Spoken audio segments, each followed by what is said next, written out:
തൃണമൂലുമായി ബന്ധപ്പെട്ടാണ് അൻവർ കുറച്ച് നാളുകളായി വലിയ വെല്ലുവിളികൾ നടത്തുന്നത്. പക്ഷേ അവസാന ഘട്ടത്തിൽ അൻവറിന് വലിയ തിരിച്ചടി ഉണ്ടായിരിക്കുന്നു. തൃണമൂൽ കോൺഗ്രസിന്റെ സ്ഥാനാർത്ഥിയായി അൻവറിന് മത്സരിക്കാൻ കഴിയില്ല. ആ പത്രിക തന്നെ തള്ളിക്കളഞ്ഞിരിക്കുകയാണല്ലോ. അതെ, അൻവറിൻ്റെ തൃണമൂൽ ചിഹ്നത്തിൽ മത്സരിക്കണം, തൃണമൂൽ എന്ന പാർട്ടിയുടെ പൂവും പുല്ലും എന്ന ചിഹ്നത്തിൽ മത്സരിക്കണം എന്ന അൻവറിൻ്റെ സ്വപ്നം മുളയിലെ നുള്ളപ്പെട്ടിരിക്കുകയാണ്. അൻവർ ഇനി സ്വതന്ത്ര സ്ഥാനാർത്ഥിയായി മത്സരിക്കേണ്ടി വരും. സാങ്കേതിക പിഴവുകളാണ് അതിന് കാരണം. അത് അൻവർ നേരത്തെ തന്നെ മനസ്സിലാക്കേണ്ടതായിരുന്നു. പക്ഷേ അവസാന നിമിഷം അത് മനസ്സിലാക്കി തിരുത്താൻ അൻവർ ശ്രമിച്ചെങ്കിലും അത് വിജയിച്ചില്ല. ഇപ്പോൾ ഉപവരണാധികാരി അൻവറിനെ വിളിച്ചു വരുത്തി വിശദീകരണമൊക്കെ ചോദിച്ച് അൻവർ വിശദീകരണമൊക്കെ കൊടുത്തിട്ടുണ്ട്. അവരോട് കാര്യങ്ങളൊക്കെ പറഞ്ഞിട്ടുണ്ട്. അതൊരു കുറ്റകൃത്യമൊന്നുമല്ല. ആ പത്രിക തള്ളും, അത്രയേ ഉള്ളൂ. അതിൻ്റെ പ്രശ്നം എന്താണെന്ന് വെച്ചാൽ, ഈ തൃണമൂൽ കോൺഗ്രസ് ബംഗാളിൽ മാത്രം രജിസ്റ്റർ ചെയ്തിരിക്കുന്ന ഒരു പാർട്ടിയാണ്. അതിന് ദേശീയ പാർട്ടി പദവി ഇല്ല. ദേശീയ പാർട്ടി പദവി കിട്ടണമെങ്കിൽ നമുക്കറിയാമല്ലോ, മിനിമം ഇത്ര സംസ്ഥാനങ്ങളിൽ പ്രവർത്തനം വേണം, രജിസ്റ്റർ ചെയ്തിരിക്കണം, പ്രവർത്തനം വേണം, മിനിമം ഇത്ര MP-മാർ വേണം, മിനിമം ഇത്ര MLA-മാർ വേണം, അങ്ങനെയൊക്കെ ചില കണ്ടീഷനുകളുണ്ട്. ആ കണ്ടീഷനുകൾ പാലിക്കാൻ അല്ലെങ്കിൽ ആ കണ്ടീഷനുകൾക്ക് അനുസരിച്ച് പ്രവർത്തിക്കുന്ന ഒരു പാർട്ടിയല്ല തൃണമൂൽ. നമുക്കറിയാം, ബംഗാളിൽ മാത്രം ഒതുങ്ങി നിൽക്കുന്ന പാർട്ടിയാണ്. അവർ ത്രിപുരയിലും മറ്റുമൊക്കെ ഏതാനും സീറ്റുകളിൽ മത്സരിച്ചിരുന്നു. മറ്റ് ചില സംസ്ഥാനങ്ങളിലുമൊക്കെ ചില സീറ്റുകളിൽ മത്സരിച്ചു എന്നൊക്കെയുള്ള വിവരങ്ങളുണ്ട്. പക്ഷേ അതൊന്നും ഈ പറയുന്നത് പോലെ തൃണമൂലിൻ്റെ ചിഹ്നത്തിൽ തന്നെയാണോ തുടങ്ങിയ വിവരങ്ങൾ ഒന്നും ലഭ്യമല്ല. എന്തായാലും ഇവിടെ അൻവർ ഒരു അതിസാഹസ കാണിച്ചു എന്നുള്ളതാണ് ഇതിൽ നിന്ന് മനസ്സിലാകുന്നത്.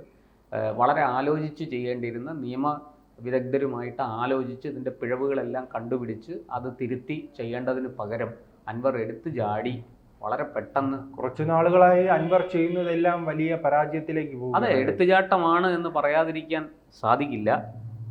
ഇവിടെയും സംഭവിച്ചത് അത് തന്നെയാണ്. തൃണമൂലിന് ദേശീയ പാർട്ടി പദവി ഉണ്ടോ, കേരളത്തിൽ അതിന് രജിസ്ട്രേഷൻ ഉണ്ടോ, ഉണ്ടെങ്കിൽ അതിന് ചിഹ്നം അനുവദിച്ചിട്ടുണ്ടോ, ഇങ്ങനെയൊക്കെയുള്ള നിരവധി കാര്യങ്ങളുണ്ട്. ആ കാര്യങ്ങൾ കൃത്യമായിട്ട് പാലിക്കാൻ അൻവറിന് സാധിച്ചില്ല എന്നുള്ളതാണ്.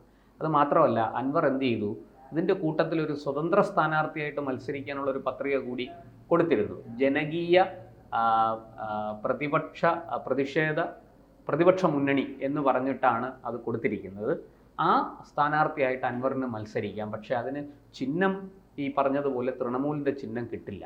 അപ്പോൾ തൃണമൂലിൻ്റെ ചിഹ്നത്തിൽ കേരളത്തിൽ മത്സരിക്കണം എന്നുള്ള ആ അൻവറിൻ്റെ ആഗ്രഹം, ആ സ്വപ്നം, അത് അവശേഷിക്കും. അല്ല, ഈ ചിഹ്നം പോയതോടുകൂടി തന്നെ ഇനി തൃണമൂൽ കേന്ദ്ര നേതൃത്വത്തിൻ്റെ നിലപാട് എന്തായിരിക്കും?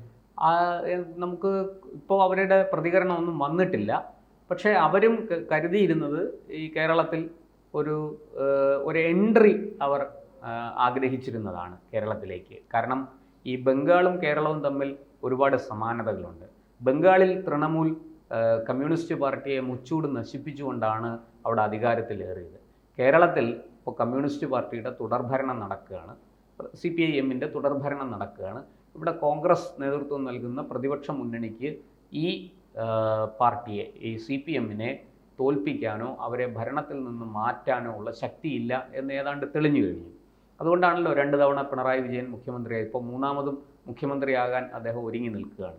എന്നാൽ അതേസമയം കേരളത്തിൽ അതിശക്തമായ ഭരണവിരുദ്ധ തരംഗമുണ്ട്, ഭരണവിരുദ്ധ വികാരമുണ്ട്. അതൊരു സത്യമാണ്, അതിനെ നിഷേധിക്കാൻ ആർക്കും കഴിയില്ല.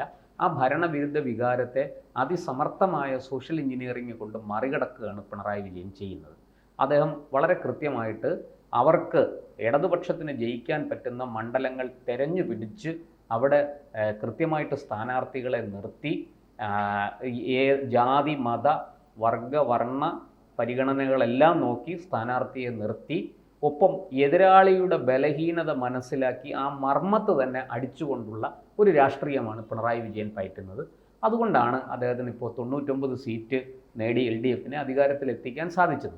സത്യത്തിൽ ഈ മുന്നണി പരിപൂർണമായിട്ടും പിണറായി വിജയനോട് കടപ്പെട്ടിരിക്കുന്നു. അദ്ദേഹത്തിൻ്റെ ബുദ്ധിസാമർഥ്യവും കൗശലവും സൂത്രങ്ങളുമാണ് മുന്നണിയെ രക്ഷിച്ചതും ഭരണത്തിലേറ്റിയതും. അല്ലാതെ ഈ പറയുന്നത് പോലത്തെ മിടുക്കൊന്നുമല്ല. CPM-ൻ്റെയോ LDF-ൻ്റെയോ ഒന്നും സൗന്ദര്യം കണ്ടിട്ടല്ല ആരും വോട്ട് ചെയ്തിരിക്കുന്നത്. വളരെ കൃത്യമായിട്ട് കിറ്റ് കൊടുക്കേണ്ടിടത്ത് കിറ്റ് കൊടുത്തു. അതുപോലെ തന്നെ കോവിഡ് നിയന്ത്രിക്കേണ്ടതിൻ്റെ ആ കാലയളവിൽ അത് കൃത്യമായിട്ട് നിയന്ത്രിച്ചു. അവിടെ ഉരുക്കുമുഷ്ടി ഉപയോഗിക്കേണ്ടിടത്ത് ഉരുക്കുമുഷ്ടി ഉപയോഗിച്ചു. അല്ലാതെയുള്ള കൗശലങ്ങൾ പ്രയോഗിക്കേണ്ടിടത്ത് കൗശലങ്ങൾ പ്രയോഗിച്ചു. വളരെ കൃത്യമായിട്ട് രാഷ്ട്രീയം പയറ്റി തന്നെയാണ് പിണറായി വിജയൻ രണ്ടാമതും മുന്നണിയെ അധികാരത്തിലെത്തിച്ചത്. അപ്പോൾ ഇവിടെ ഈ രണ്ടാമതും അധികാരത്തിൽ വന്നതിന് ശേഷം പിണറായി വിജയനോടും ഈ ഭരണത്തിനോടും ഉള്ള ജനങ്ങളുടെ എതിർപ്പ് വളരെ ശക്തമാണ്. അത് നമ്മൾ കഴിഞ്ഞ ഉപതെരഞ്ഞെടുപ്പുകളിലെല്ലാം കണ്ടതാണ്. അത് കോൺഗ്രസിൻ്റെ സിറ്റിംഗ് സീറ്റുകളിൽ കോൺഗ്രസ് ആ സിറ്റിംഗ് സീറ്റുകൾ നിലനിർത്തിയെന്ന് മാത്രമല്ല, ചേലക്കരയിൽ CPM-നെ വിറപ്പിച്ചുകൊണ്ടാണ് അവിടെ രണ്ടാമതെത്തിയത്. അവിടെ CPM വിജയിച്ചു, ശരി തന്നെയാണ്. പക്ഷേ ഒറ്റയടിക്ക് 40,000 ഉണ്ടായിരുന്ന ഭൂരിപക്ഷം 10,000-ലേക്ക് ചുരുങ്ങുന്ന കാഴ്ചയാണ് നമ്മൾ കണ്ടത്. അതുമാത്രമല്ല, അവിടെ മൂന്നാം സ്ഥാനത്തെത്തിയ BJP വലിയ രീതിയിൽ വോട്ട് പിടിച്ചു. 35,000-35,000-ത്തിനടുത്ത് വോട്ട് പിടിച്ചു. അതും CPM-നെ സംബന്ധിച്ച് ഒരു വലിയ അടി തന്നെയാണ്. കാരണം CPM അതൊരിക്കലും പ്രതീക്ഷിച്ചിരുന്നില്ല. അപ്പോൾ CPM വിരുദ്ധ വോട്ടുകൾ അവിടെ ഭിന്നിച്ച് UDF-ലേക്കും BJP-യിലേക്കും ഭിന്നിച്ചു പോയതുകൊണ്ട് മാത്രമാണ് ഈ CPM-ന് ആ സീറ്റ് നിലനിർത്താനായത്. അപ്പോൾ ഈ രാഷ്ട്രീയ സാഹചര്യം വളരെ കൃത്യമായിട്ട് മമതയ്ക്കും തൃണമൂലിനും അറിയാം. ഇവിടെ ഇപ്പോൾ നിലമ്പൂരിൽ CPM-ന്റെ സ്വതന്ത്രനായിട്ട് അൻവർ മത്സരിച്ച് ജയിച്ചതാണ്. ഫലത്തിൽ അത് LDF-ന്റെ മുന്നണിയുടെ സീറ്റാണ്. ആ സിറ്റിംഗ് സീറ്റിൽ LDF-നെ തോൽപ്പിക്കാൻ സാധിച്ചാൽ അത് വലിയ നേട്ടമാണ്. അത് ഇപ്പോൾ പ്രധാന എതിരാളി UDF ആണ്. ജയിക്കുകയാണെങ്കിൽ UDF ആണ് ജയിക്കാൻ സാധ്യത. പക്ഷേ അവിടെ അൻവറിൻ്റെ ആ പ്രവേശനം, ഒരു തൃണമൂൽ സ്ഥാനാർത്ഥിയായിട്ടുള്ള അൻവറിൻ്റെ കടന്നുവരവ്, അത് ഭാവിയിൽ തൃണമൂലിന് കേരളത്തിൻ്റെ വാതായനങ്ങൾ തുറന്നിടുന്നതാണ്. കാരണം കേരളത്തിൽ ഒരു സ്പേസ് ഉണ്ട്. തീർച്ചയായിട്ടും ഒരു ഇടതുപക്ഷത്തിനൊരു ബദൽ, ഒരു മാർക്സിസ്റ്റ് ബദൽ കേരളം തേടുന്നുണ്ട്. അത് നിർവഹിച്ചു കൊടുക്കാൻ, അല്ലെങ്കിൽ ആ കേരളത്തിൻ്റെ ആ ബദൽ നിറവേറ്റാനായിട്ട് UDF-നോ BJP-ക്കോ സാധിക്കുന്നില്ല എന്നുള്ളൊരു പ്രശ്നം അവശേഷിക്കുന്നുണ്ട്. അവിടേക്കാണ് തൃണമൂൽ ഒരു വലിയ പ്രതീക്ഷയുമായിട്ട് കടന്നു വന്നത്.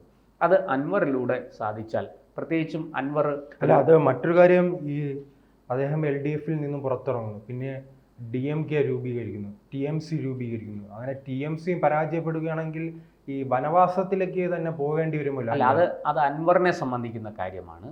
പക്ഷേ തൃണമൂൽ കോൺഗ്രസിനെ സംബന്ധിച്ച്, തൃണമൂൽ കേരളത്തിൽ ഒരു എൻട്രിക്ക് ആഗ്രഹിച്ചുകൊണ്ടിരിക്കുകയാണ്. അവരെ സംബന്ധിച്ച് ഒരു മുസ്ലിം കാൻഡിഡേറ്റാണ് അൻവർ. അപ്പോൾ മുസ്ലിം വോട്ട് കേരളത്തിൽ വളരെ നിർണായകമാണെന്നറിയാം. ബംഗാളിലും അതുതന്നെയായിരുന്നു. ഈ നന്ദിഗ്രാം സിംഗൂർ ഇഷ്യൂവിൽ മുസ്ലിം വോട്ടാണ് തൃണമൂലിനെ സഹായിച്ചത്. അതുവഴിയാണ് തൃണമൂൽ അവിടെ പിടിച്ചു കയറിയത്. ശക്തമായ പ്രതിപക്ഷമായി 2011 ഭരണത്തിലേക്ക് എത്തിയതും അങ്ങനെയാണ്. തൃണമൂലിനെ സംബന്ധിച്ച് ഈ മുസ്ലിം വോട്ട് വളരെ നിർണായകമാണ്. കേരളത്തിലും ആ മുസ്ലിം വോട്ട് പിടിച്ചെടുക്കാനാണ് ഈ പിണറായി വിജയനും UDF-നും ഒരു ബദൽ.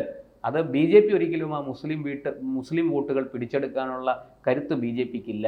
അതുകൊണ്ട് അവിടെ ഒരു ബദലായിട്ട്, ഇവർക്കെല്ലാം ബദലായിട്ട് കടന്നു വന്ന് മുസ്ലിം വോട്ട് പിടിച്ചെടുക്കുക എന്നുള്ളതായിരുന്നു തൃണമൂലിൻ്റെ തന്ത്രം. അതിന് വലിയ തിരിച്ചടിയേറ്റിരിക്കുകയാണ് ഇപ്പോൾ. എന്തായാലും ഭാവിയിൽ അവരെന്താണ് ചെയ്യാൻ പോകുന്നതെന്ന് നമുക്ക് നോക്കിക്കാണാം. അത് കൂടുതൽ വിശകലനങ്ങളിലേക്ക് പോകേണ്ടതുണ്ട് അതിനെ സംബന്ധിച്ച്. പക്ഷേ ഇപ്പോൾ നിലവിൽ ഈ പറഞ്ഞതുപോലെ അൻവർ DMK കൊണ്ടുവരാൻ നോക്കി, അത് നടന്നില്ല. TMCയെ കൊണ്ടുവരാൻ നോക്കി, ഇപ്പോൾ അതിനും തിരിച്ചടി ഉണ്ടായിരിക്കുകയാണ്. പക്ഷേ അൻവർ അവിടെ ജനകീയ പ്രതിപക്ഷ മുന്നണി എന്ന് പറഞ്ഞ് ഒരു മുന്നണി അവിടെ ഉണ്ടാക്കിയിട്ടുണ്ട്. ആ മുന്നണിയുടെ ഭാഗമായിട്ട് അൻവർ മുന്നോട്ട് പോകും. അൻവർ സ്വതന്ത്രനായിട്ട് മത്സരിക്കും. പക്ഷെ വലിയ നേട്ടങ്ങൾ അൻവറിന് ഉണ്ടാക്കാൻ സാധിക്കുമോ എന്ന് തെരഞ്ഞെടുപ്പ് ഫലം വന്നാലേ പറയാൻ സാധിക്കുകയുള്ളൂ. പക്ഷെ തൃണമൂലിൻ്റെ അക്കൗണ്ടിൽ അൻവറിന് നേട്ടങ്ങൾ കൊയ്യാനുള്ളൊരു അവസരം ഇവിടെ ഇല്ലാതായിരിക്കുകയാണ്. അതിൽ CPM-നും സന്തോഷിക്കാം, LDF-നും സന്തോഷിക്കാം. കാരണം ബംഗാളിൽ അവരുടെ പ്രഖ്യാപിത ശത്രുവാണ് തൃണമൂലും മമതയും. അതുകൊണ്ട് തന്നെ കേരളത്തിൽ തൃണമൂലിന് അങ്ങനെ മത്സരിക്കാൻ സാധിക്കില്ല എന്നുള്ളത്, അല്ലെങ്കിൽ അവരെ അങ്ങനെ മത്സരിക്കുന്നതിൽ നിന്ന് വിലക്കാൻ സാധിച്ചു എന്നുള്ളത് LDF-നെ സംബന്ധിച്ചിടത്തോളം, സർക്കാരിനെ സംബന്ധിച്ചിടത്തോളം ഒക്കെ അത് അവർ ഒരു നേട്ടമായിട്ടാണ് കാണുന്നത്. അൻവറിൻ്റെ കാര്യം, അത് അൻവർ വ്യക്തിപരമായിട്ട് ഇനി എന്ത് നേടും എന്നുള്ളതാണ് പൊതുവെ എല്ലാവരും നോക്കിക്കാണുന്നത്. വരാൻ പോകുന്ന തെരഞ്ഞെടുപ്പിന് ശേഷമേ നമുക്ക് അൻവറിൻ്റെ ഭാവിയെക്കുറിച്ച് പറയാൻ കഴിയുകയുള്ളൂ. കൂടുതൽ വാർത്തകളും വിശേഷങ്ങളും നിങ്ങളിലേക്ക് എത്താൻ ABC മലയാളം സബ്സ്ക്രൈബ് ചെയ്യുക, ബെൽ ബട്ടണും അമർത്തുക.